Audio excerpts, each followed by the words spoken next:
এ কি, আমারটাও তো খেয়ে নিচ্ছ, কেমন লাগছে? इस लच्छा पराठा और मटन कषा के लिए मैं किसी भी हद तक जा सकता हूँ। আচ্ছা, किसी भी हद छुपेगा नहीं। ঝুঁকে খাচ্ছ কেন? সোজাও। इसके सामने झुकना पड़ेगा बीवी, और इस लच्छा पराठा और मटन के सामने झुकना पड़ेगा। ওরে বাবা গো।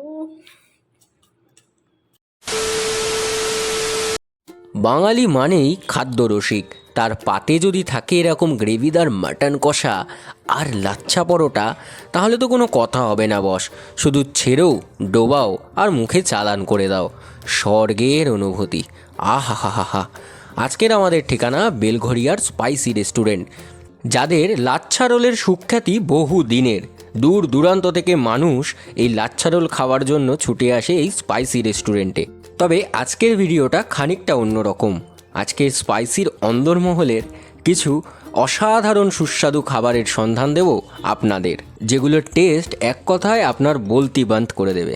শুধু মনে হবে এই স্বাদের উত্তাল ঢেউ যেন আপনার সাতকোরকে বারবার উদ্বেলিত হোক।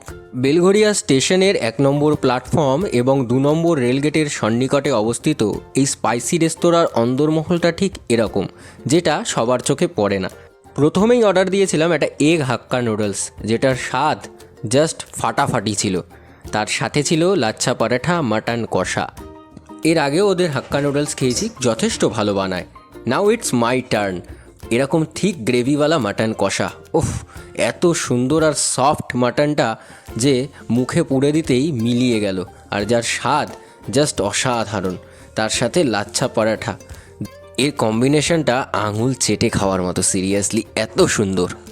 শেষে ট্রাই করেছিলাম ওদের এই ব্লু ল্যাগন মকটেলটা, যেটা বেস্ট রিফ্রেশিং ছিল, দারুণ টেস্ট ছিল। বেলঘরিয়াবাসীর সকলের চেনা আমাদের এই স্পাইসি রেস্তোরাঁর খাবার তোমাদের কেমন লাগে অবশ্যই জানাবে। আর কারা কারা স্পাইসির এই অন্দরমহলের রেস্টুরেন্টে খেয়েছো এগরোল ছাড়া অন্যান্য খাবার, তারাও কমেন্টে জানালে খুশি হব।